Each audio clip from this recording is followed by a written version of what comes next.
Joining us on the line to discuss the new anti-Semitism that the Democratic Party seems to be okay with is Senator Ted Cruz of Texas. Senator Cruz, welcome to the Ben Shapiro Show. Ben, it's always good to be with you. Thanks for having me. You bet. So, Senator Cruz, let's start with this. You are doing something that I think congressional Republicans should have done a while ago, which is you're introducing a bill to condemn anti-Semitism. You're doing that in the Senate. Is it going to come up for a vote? What's the actual content of the bill?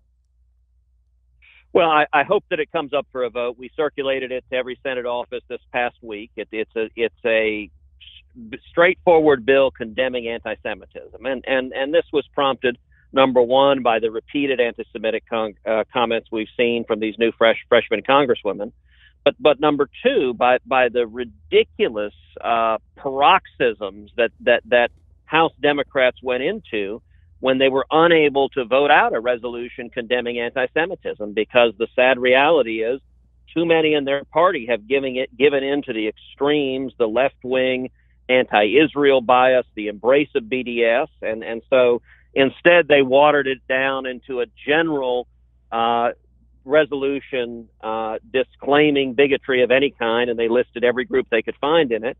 The resolution I've introduced is straightforward. It defines anti-Semitism as a unique form of prejudice that targeted at the Jews. It identifies attacks on Jewish loyalty as a form of anti-Semitism with a long history going all the way back to the Protocols of the Elders of Zion. It identifies attacks on Jews' livelihood as a form of anti-Semitism, from land prohibition in the Middle Ages to Nazi destruction of Jewish businesses to the contemporary BDS movement.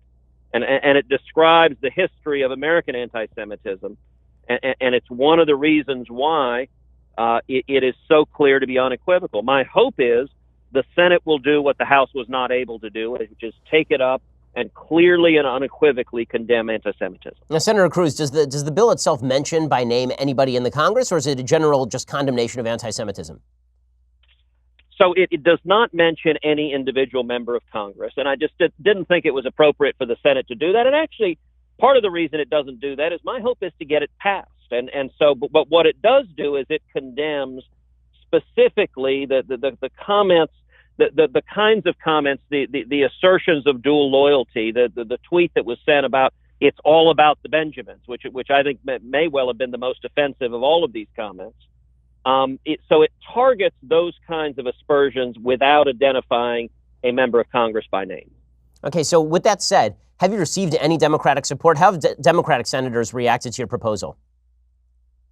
So we have not yet, but we just circulated it this past week, and the Senate's in recess. Everyone is back in their states right now, and so we have right now 10 Senate offices that have asked to be co-sponsors, but all of them are Republicans so far. We'll wait and see. I am not certain we will vote on it. I want to have a vote on it, and Mitch McConnell has said he plans to schedule it for a vote. So I'm hopeful that every senator will have to make a choice. Where do you stand? And I think for some Senate Democrats, that may be a difficult choice, but my hope is that they do the right thing. I'd like to see this pass 100-0, but the Democrats will have to make a decision that they're willing to be unequivocal condemning anti-Semitism for that to happen. And Senator Cruz, it is fascinating to watch as the Democratic Party pulls further and further away from Israel. They say this has nothing to do with an implicit endorsement of anti-Semitism, even though they've been watering down their principles on behalf of Ilhan Omar and Rashida Tlaib in the House. We now know that at least 6 Democratic presidential contenders have pulled out of the American Israel Public Affairs Committee Policy Conference, which is this huge event that happens every year. It's basically just a giant gathering of pro-Israel people. Historically, everybody from every side of the political aisle, including folks like President Obama, have spoken at AIPAC regularly. Even when President Obama was pushing what I thought was an awful anti-Israel Iran bill, he was invited to and spoke at AIPAC. What do you make of the Democrats pulling out of AIPAC one after another like this?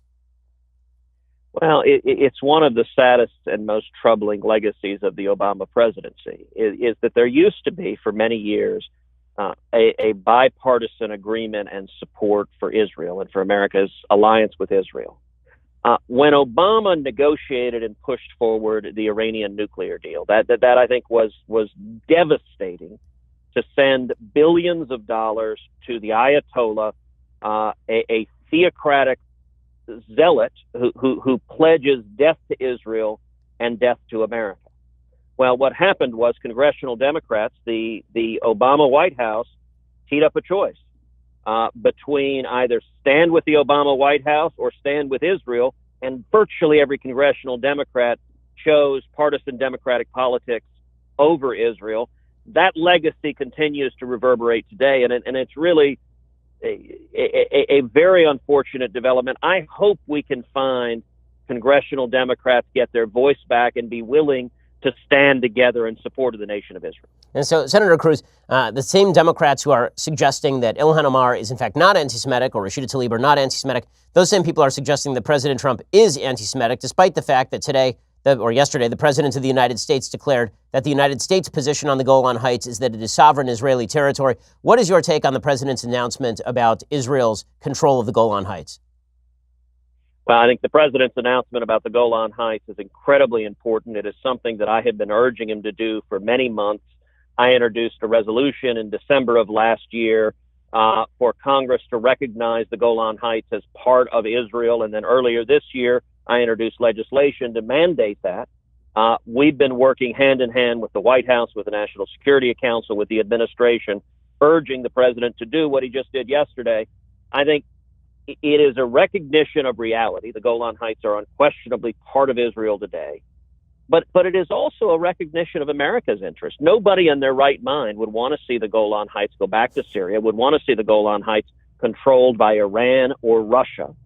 And this statement, this recognition, I think is vitally important. It's my hope, by the way, that not only does the Senate vote on my resolution condemning anti-Semitism, but I also hope the Senate will take up and vote into law the legislation that I've introduced, formally recognizing the Golan Heights as part of Israel, to put into the United States Code what the president has recognized as the chief executive. Now, Senator Cruz, I want to ask you quickly about Beto O'Rourke. So Beto O'Rourke, obviously, you ran against him. And I specifically want to ask you about your opinion now of the media treatment of Beto O'Rourke. It's been kind of astonishing to watch. So for a year, they built up Beto O'Rourke as this incredible, charismatic politician when he was running against you. Then he loses, and now he's running for the presidency, and he's too white and non-intersectional. And they have decided that he's actually an empty vessel who has no actual policy positions, that he's kind of a weirdo, and they've discovered all of his old writings suddenly. What do you feel about the media's sudden switch in time when it comes to Beto O'Rourke? Well, look, I think the media have revealed their true colors for everyone to see. They were obvious to begin with.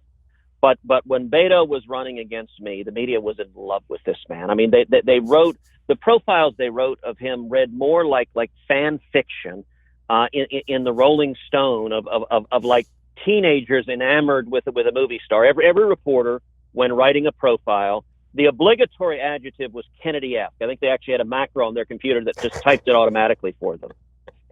And they would just, I mean, it was writing and coverage that one rarely sees, and he could do nothing wrong. There was no criticism. You want an interesting visual comparison of media bias? Take every negative article written about Beto O'Rourke in the last 2 years prior to the November election. The stack, I'd be surprised if it's even a half-inch tall if you stacked it up in paper.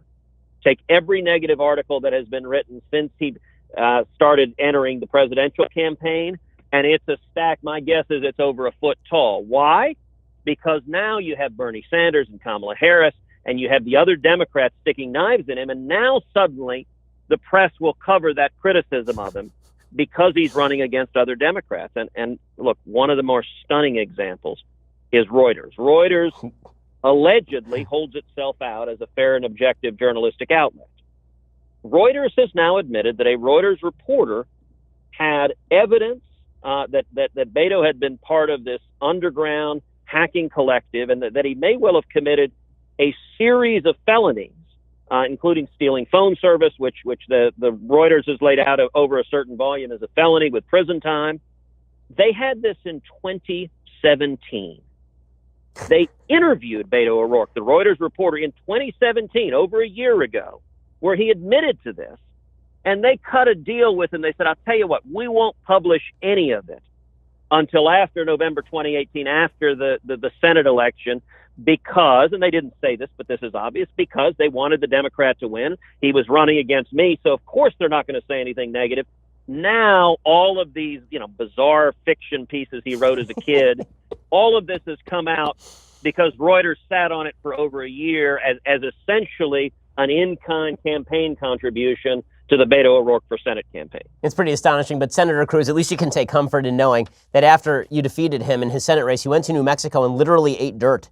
That's a thing that actually happened. It was in a Washington Post. So it was in a Washington Post profile of him. So, I mean, I guess that's some comfort to you. Well, Ben, even beyond that, not only did he eat dirt, he apparently brought the dirt back to his family to feed his family dirt.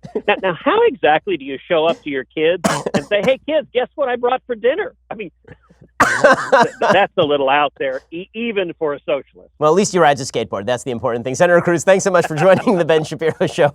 Really appreciate the time.